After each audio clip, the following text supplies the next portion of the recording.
रूहानी आवाजें अक्सर सुनसान इलाकों में ही सुनाई देती हैं, लेकिन हमारे बीच में कुछ ऐसे भी इंसान रहते हैं जो किसी भी जगह पर बैठे बैठे भूतों की आवाज सुन सकते हैं। चुड़ैल की हंसी एक ऐसी ही कहानी है। एक व्यक्ति विश्वनगर गांव में रहता था।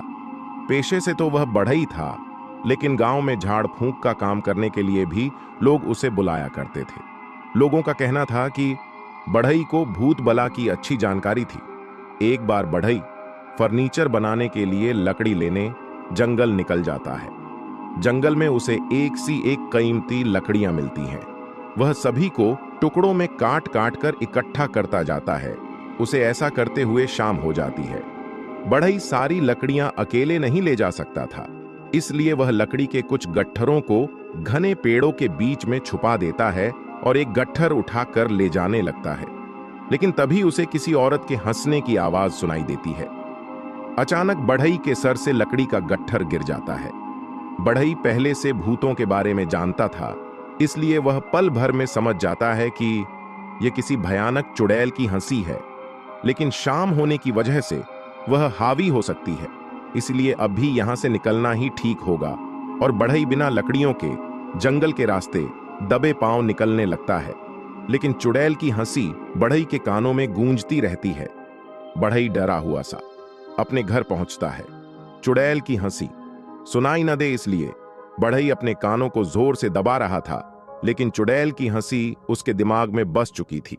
धीरे धीरे बढ़ई की चाल बदलने लगी। वह औरतों की तरह चलने लगा।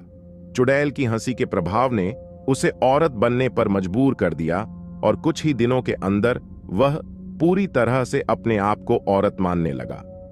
एक रात वह साड़ी पहनकर औरतों की तरह श्रृंगार करके कुल्हाड़ी लेकर सड़क पर पहुंच जाता है। रास्ते से कई गाड़ियां गुजरती रहती हैं और वह रोड के किनारे पेड़ के नीचे औरत के भेष में आने जाने वाली गाड़ियों को घूर रहा होता है। अचानक एक बाइक वाला आता है और बढ़ई अपनी जगह से उठकर रोड पर आ जाता है और उसके सामने कुल्हाड़ी लेकर खड़ा हो जाता है। बाइक सवार सुनसान रास्ते में एक औरत को खड़ा देख डर जाता है और लड़खड़ाकर रोड पर ही गिर जाता है। उसके गिरते ही बढ़ई उसके पास पहुंचकर उसके सीने में कुल्हाड़ी से कई वार करता है और देखते ही देखते बाइक सवार की जान निकल जाती है। सड़क पर एक व्यक्ति की इतनी दर्दनाक मौत से पूरे शहर में सनसनी फैल जाती है। जिस जगह पर हत्या हुई थी उस जगह पर कोई सीसीटीवी कैमरा मौजूद नहीं था, जिससे कातिल का पता लगाना मुश्किल था। पुलिस एक एक करके सबूत ढूंढने में लगी थी। 3 दिन गुजरते ही रात को कुल्हाड़ी के वार से 2 व्यक्ति और सड़क पर मारे जाते हैं। पुलिस को लगने लगा था कि यह किसी सीरियल किलर का काम है। लगातार हत्याओं से शहरवासियों को सड़क पर निकलने में भी डर लगने लगा था। मामला बहुत पेचीदा होता जा रहा था। तभी पुलिस के हाथ एक सुरागे लगता है। मरने वाले तीनों व्यक्ति एक दूसरे के रिश्तेदार निकलते हैं। पुलिस मरने वालों के परिवार से पूछताछ करती है। दरअसल पुलिस को शक होता है कि हो सकता है इनकी कोई खानदानी दुश्मनी है, जिसकी वजह से ये हत्याएं हो रही हैं। तभी अगली रात एक और व्यक्ति अपनी कार सहित खाई में गिर जाता है और जब उसकी कार खाई से निकाली जाती है तो पता चलता है कि कार के कांच में किसी ने पत्थर से वार किया था, इसलिए गाड़ी का बैलेंस बिगड़ गया और गाड़ी खाई में जा गिरी। इस हादसे में गाड़ी चालक की मौत हो गई। इत्तेफाक की बात तो यह थी कि यह गाड़ी चालक भी इन्हीं तीनों का रिश्तेदार था। बढ़ई लगातार एक के बाद एक हत्याएं करता जा रहा था, लेकिन उसके ऊपर किसी को शक नहीं हो रहा था। चुड़ैल की हंसी बढ़ई को अपने कब्जे में ले चुकी थी और अब वह वही कर रहा था जो चुड़ैल चाहती थी। पुलिस को एक बात तो समझ में आ जाती है कि हत्याएं एक ही परिवार के लोगों की हो रही हैं। इसका मतलब उनके परिवार से किसी की दुश्मनी है। तभी इनका कोई दुश्मन लगातार इन्हीं के परिवार पर हमला कर रहा है। अब पुलिस उस परिवार के सभी ऐसे रिश्तेदारों की सूची तैयार करती है जो उस शहर में रह रहे होते हैं, ताकि उनको बचाने के लिए सुरक्षा दी जा सके। और एक रात बढ़ई कुल्हाड़ी लेकर जा रहा होता है, तभी एक व्यक्ति की नजर उस पर पड़ती है। इतनी रात सुनसान सड़क पर एक औरत को हथियार के साथ देखते ही उसे शक होता है और वह पुलिस को सूचना दे देता है।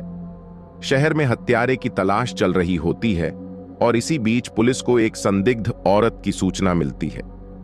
पुलिस तुरंत मौके पर पहुंच जाती है और बड़ई को चारों तरफ से घेर कर गिरफ्तार कर लिया जाता है। गिरफ्तारी के वक्त बड़ई चुड़ैल की तरह हंसने लगता है। पुलिस को उस पर संदेह होता है क्योंकि यह एक औरत नहीं बल्कि आदमी है। बड़ई को गाड़ी में बैठाकर थाने ले जाया जाता है, लेकिन वह बहुत उग्र हो चुका था और ताकत से सभी पुलिस वालों को धक्का दे रहा था। 10-10 पुलिस वाले उसे काबू में करने में लगे हुए थे। बड़ई को हथकड़ी लगाकर बांध दिया जाता है और जब उससे पुलिस पूछताछ करती है तो वह अजीब से जवाब देता है। वह शक्ल से आदमी था, लेकिन वह अपने जवाब एक औरत की तरह दे रहा होता है। पुलिस ऑफिसर को लगता है कि शायद यह पागल है, इसलिए वह मानसिक रोग विशेषज्ञ को बुलाते हैं ताकि उसके बारे में पता लगाया जा सके। मनोचिकित्सक आते ही बता देता है कि यह पागल नहीं बल्कि अपने अंदर किसी औरत को बैठा चुका है और अब यह एक अलग ही दुनिया की बातों को सोचकर हत्याएं कर रहा है।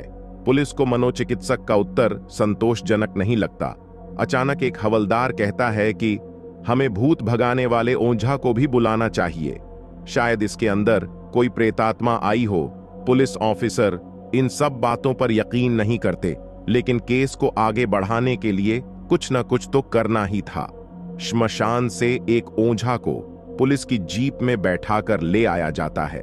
ओझा आते ही बड़ई के चेहरे में विभूति फेंकता है और बड़ई तुरंत सब कुछ बताने लगता है और आधे घंटे के अंदर ही पुलिस को सारी कहानी समझ में आ जाती है।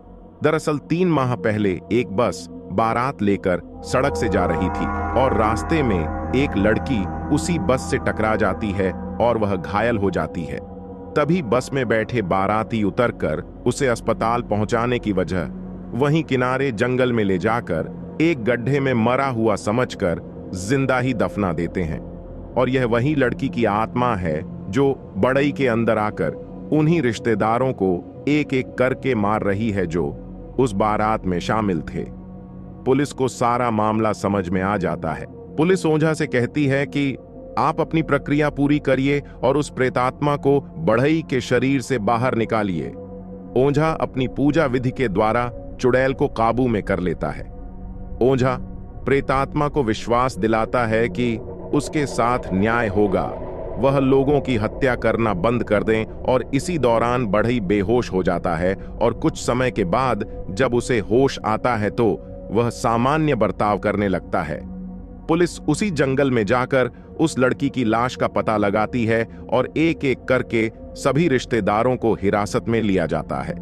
बड़ई के ऊपर हत्याओं का इल्जाम होता है, लेकिन बड़ई को पूरी तरह दोषी नहीं पाया जाता है। उसे मानसिक रोगी मानते हुए 1 साल पागल खाने में रहने का आदेश दिया जाता है और इसी के साथ चुड़ैल की हंसी बड़ई को सुनाई देना हमेशा हमेशा के लिए बंद हो जाती है।